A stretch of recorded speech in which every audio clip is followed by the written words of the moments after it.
आघाडी म्हणून रायगड, रत्नागिरी, सिंधुदुर्ग विधान परिषद मतदारसंघामध्ये मी उमेदवारी अर्ज शिवसेना उद्धव बाळासाहेब ठाकरे पक्षाच्या वतीनं भरलेला होता.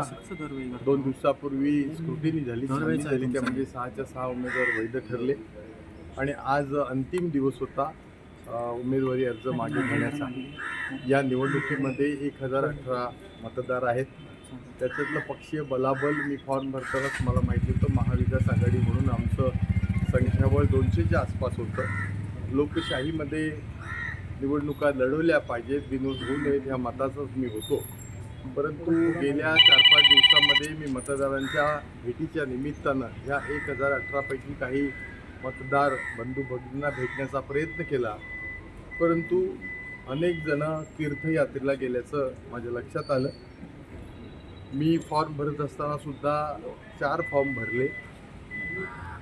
एका फॉर्मला 10 सूचक लागतात. शिवसेना उद्धव बाळासाहेब ठाकरे पक्षाचे मशाल चिन्हाचे 55 नगरसेवक किंवा सदस्य जिल्हा परिषद म्हणून मतदार होते.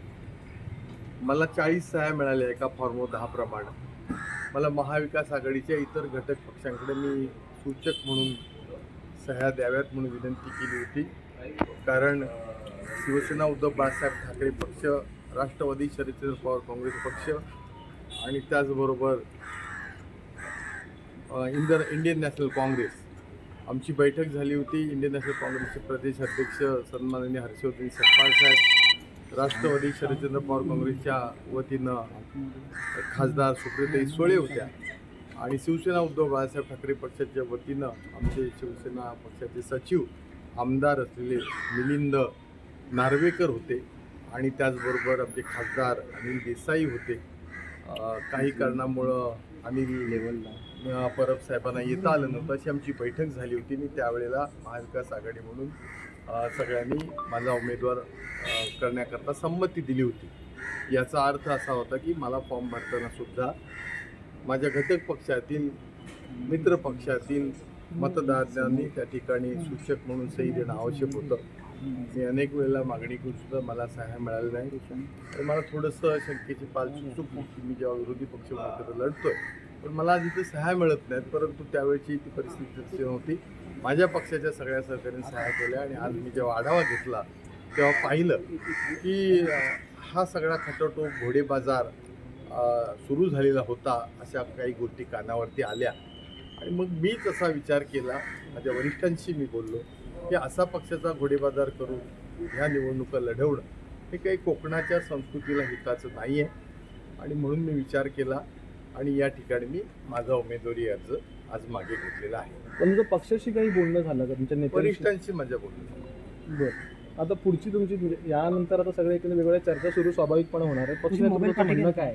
आणि त्यात इंटरेस्टिंग गोष्ट अशी आहे की नितेश राणे स्वतः उमेदवारी अर्ज तुमच्या सोबत आहेत. ते कोकणचे सुपुत्र आहेत, ते मंत्री, कॅबिनेट मंत्री आहेत आणि विकासाच्या कामाच्या दृष्टीने त्यांचं काँग्रेसकडे लक्ष असतं आणि त्यामुळे ते त्यांच्या शब्दाला आपण मान दिलात का? त्यांनी मुद्दा असा आहे की त्यांच्या शब्दाचं ते सांगतील काय ते. मला असं वाटतं की घोडेबाजार टाळण्याकरता मी हा निर्णय घेतला. यापुढे तुमची वाटचाल भाजपच्या दिशेने असणार आहे का? बाळासाहेब उन्हातानात फिरू नका, उमेदवारी मागे घ्या असं आव्हान केलं होतं. त्या आव्हानाला प्रतिसाद दिलात काय? हो, तसं समजायला काय हरकत नाही. तुमची यापुढची वाटचाल ही भाजपच्या दिशेने असणार आहे का?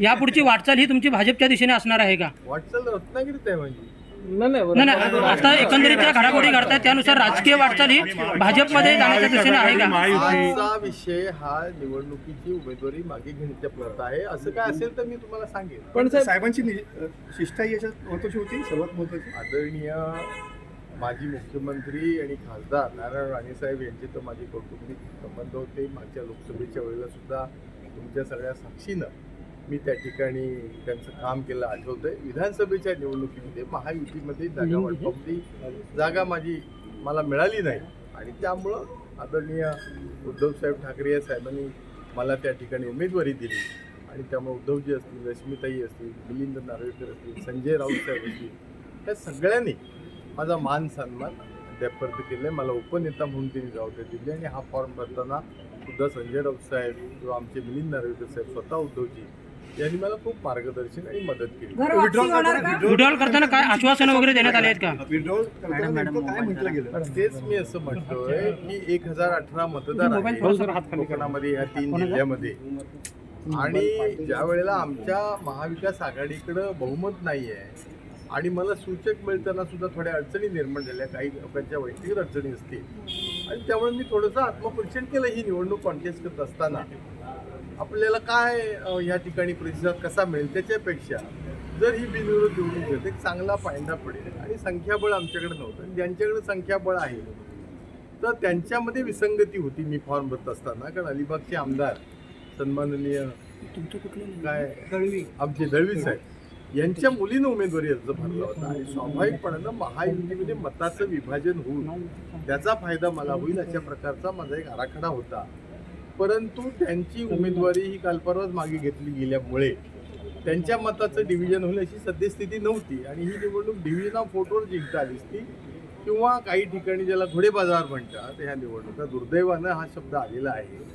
तर त्यामुळे मला तर असं वाटतं भविष्यामध्ये राज्यसभेच्या जशा निवडणुका होतात की आमदारांनी आपलं मत दाखवून त्याच्यामध्ये टिकमार्क करायची असते, तर ह्या विधान परिषद निवडणुकांना सुद्धा राज्यसभेच्या निवडणुकीसारखी मताची प्रक्रिया झाली तर अधिक पारदर्शकतेनं या सगळ्या निवडणुका होतील. प्रामाणिक कार्यकर्ते त्याच्यामध्ये विजयी होतील असं मला वाटतं. अशाच नवनवीन घडामोडी पाहण्यासाठी 24 न्यूज चॅनलला आत्ताच सबस्क्राईब करा, शेअर करा आणि बेल आयकॉनला प्रेस करायला विसरू नका. आणि हो, तुमची प्रतिक्रिया देखील कॉमेंट बॉक्समध्ये नोंदवा.